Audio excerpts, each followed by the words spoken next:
Hello, everybody. It's Unicornalicious, and today we are back again to what started this channel.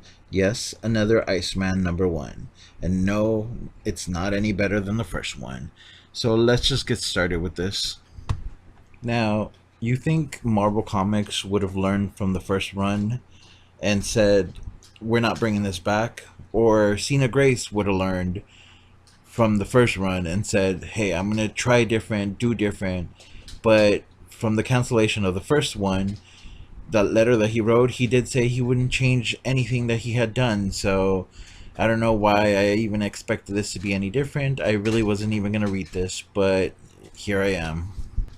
I'm not gonna go into great detail about the comic book. I'm just gonna pick certain parts that caught my attention. Now, the first part that I want to complain about is that the comic book starts off gay, and by that I mean it starts off with him complaining about wanting to meet guys and look at me, I'm gay. That's the personality I have, which is just a gay guy, and it's not even just like a real gay guy. It's like sitcom. I'm all over the place. My sexuality is thrown in your face. Accepted, accepted, accepted. So right off the top, that's what you open up to in this book. And I believe that's a drag queen he's saving. Oh, so help me God. If RuPaul makes an appearance in this series, I'm just going to lose my shit.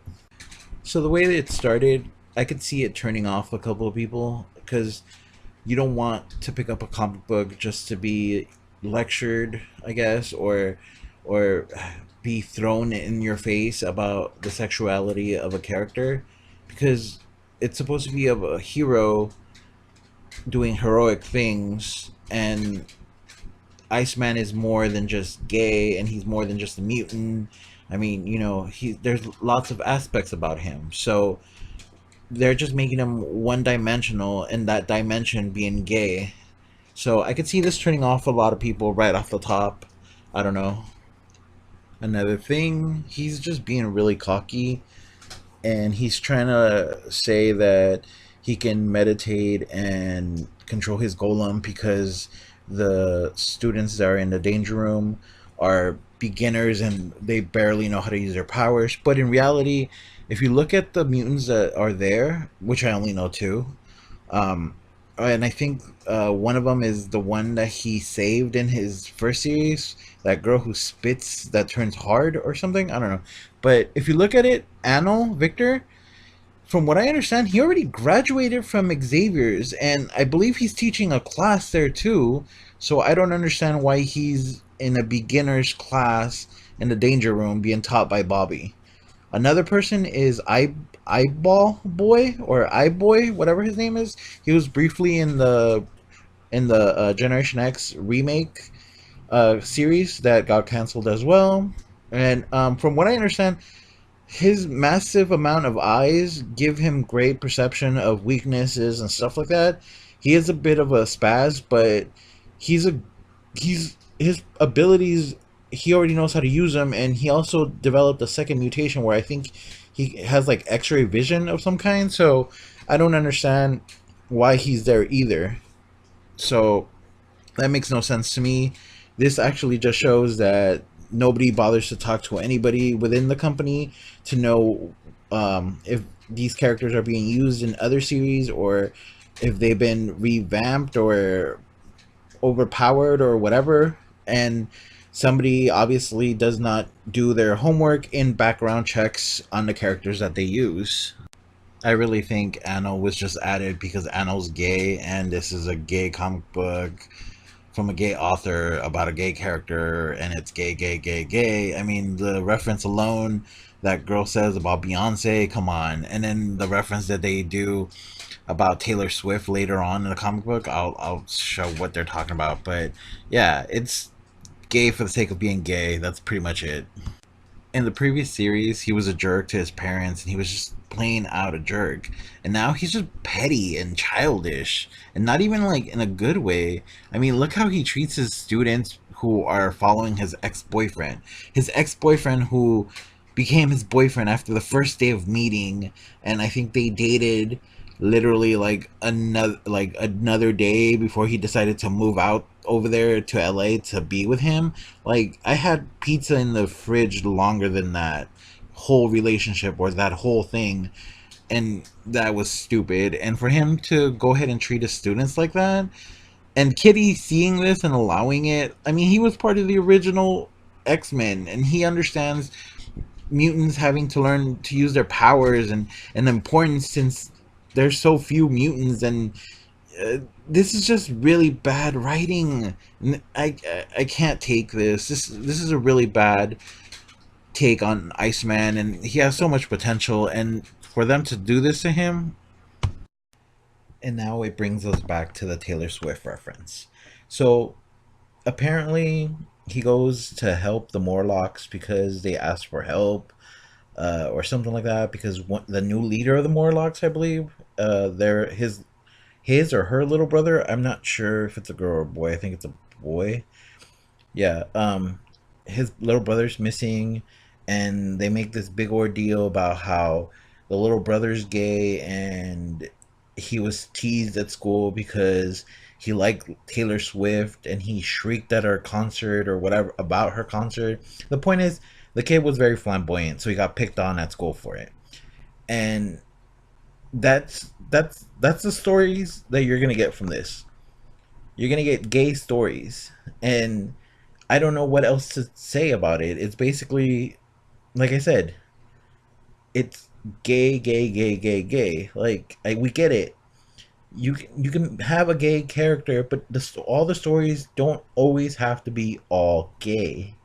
I mean, I just don't know what else to say about that. It's crazy.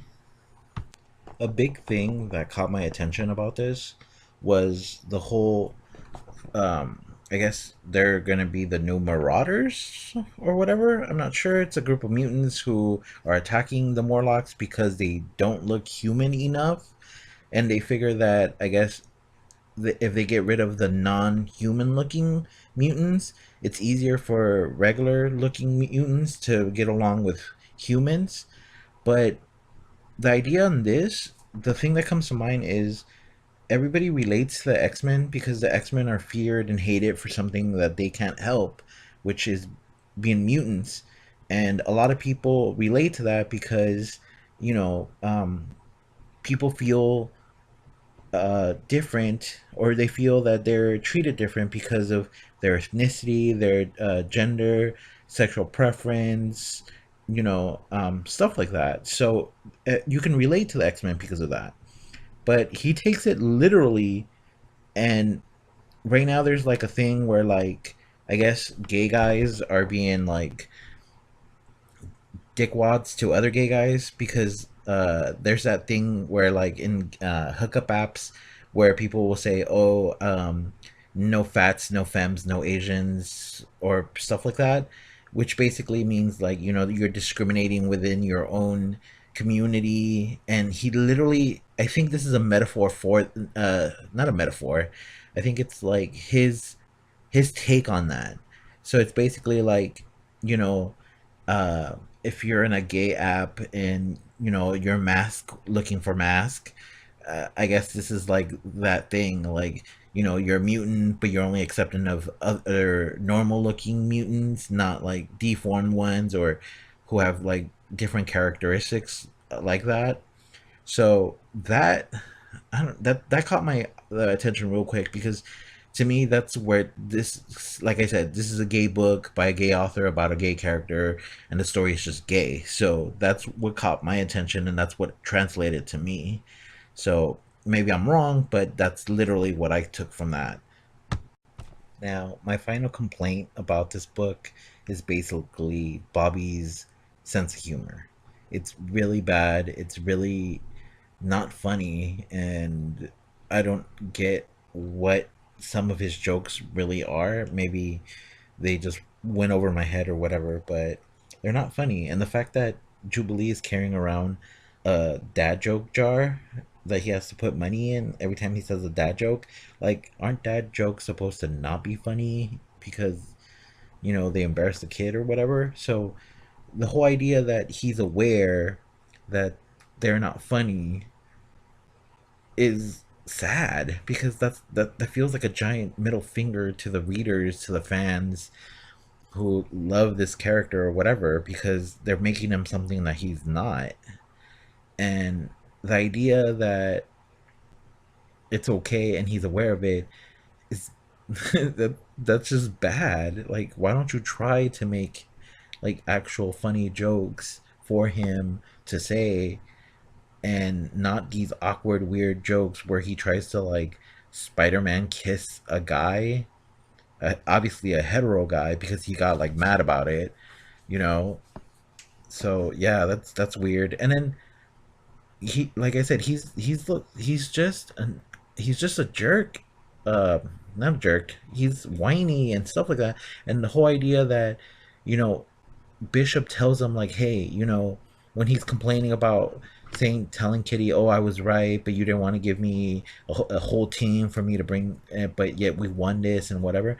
And Bishop's like, hey, she has a lot going on, she's running a school, and you going over there and whining to her is not going to help. Like, so you're aware that you're making him like whiny, like petty and childish and not funny. You're literally doing this on purpose because you wrote the story where another character is pointing this out to him. And that, doesn't that feel like you're sabotaging the character? Like, you're you're doing this on purpose. Am I the only one who like picked up on that? Like, am I going nuts?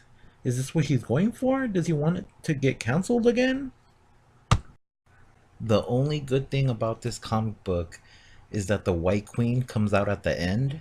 And if you guys remember, the White Queen back in Uncanny X-Men Series 1, issue 312, all the way to 314, when the Hellions died, at the beginning of the Phalanx series, she was in a coma and she took over Bobby's body, and she literally like mind raped them or something. I don't know what the hell, but she she basically like was super intact in his mind and in his body.